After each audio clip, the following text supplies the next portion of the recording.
ప్రపంచవ్యాప్తంగా సంచలనాలు సృష్టించే Tesla, space X అధినేత ఎలన్ మస్క్ కు ఊహించని షాక్ తగిలింది. ప్రపంచంలోనే మొట్టమొదటి ట్రిలినియర్ గా చరిత్ర సృష్టించిన మస్క్ ఇప్పుడు ఆ అరుదైన హోదాను కోల్పోయారు. చరిత్రలోనే అతిపెద్ద ఐపీఓగా మార్కెట్లోకి వచ్చిన స్పేస్ ఎక్స్ షేర్లు భారీగా పడిపోవడమే దీనికి ప్రధాన కారణం. దీంతో మస్క్ సంపద $1 ట్రిలియన్ దిగువకు పడిపోయింది. ప్రస్తుతం ఆయన నికర ఆస్తుల విలువ సుమారు $992 బిలియన్ నుండి $997 బిలియన్ మధ్యకు వచ్చేసింది.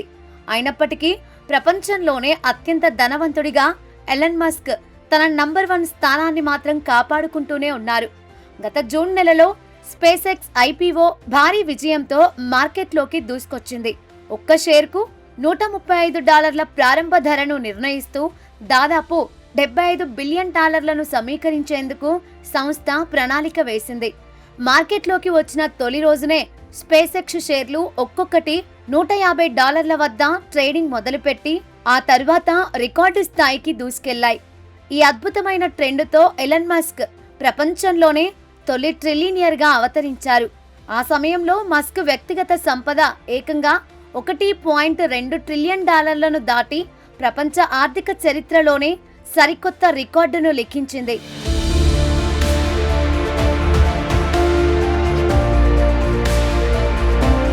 అయితే ఎలన్ మస్క్ సాధించిన ఆ ట్రిలినియర్ ఉత్సాహం ఎక్కువ కాలం నిలవలేదు. జూలై ప్రారంభం నుంచే స్పేస్ ఎక్స్ షేర్లు కిందికి రావడం మొదలైంది.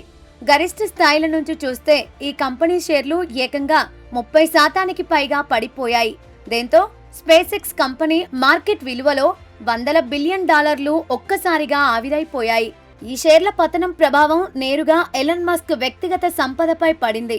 భారీగా ఆస్తులు కరిగిపోవడంతో ఆయన తన $1 ట్రిలియన్ మార్కును కోల్పోవాల్సి వచ్చింది. ఐపీఓ తర్వాత స్పేస్ ఎక్స్ షేర్లు ఊహించని వేగంతో పెరగడంతో పెట్టుబడిదారులు లాభాల స్వీకరణకు అంటే ప్రాఫిట్ బుకింగ్ కు మొగ్గు చూపారు. అలాగే కంపెనీ మార్కెట్ వాల్యుయేషన్ పై ఆందోళనలు పెరగడం, అధిక విలువల వద్ద కొనుగోళ్లు చేయడానికి ఇన్వెస్టర్లు జాగ్రత్తలు పాటించడం వంటి అంశాలు షేర్ల పతనానికి ప్రధాన కారణాలుగా కనిపిస్తున్నాయి.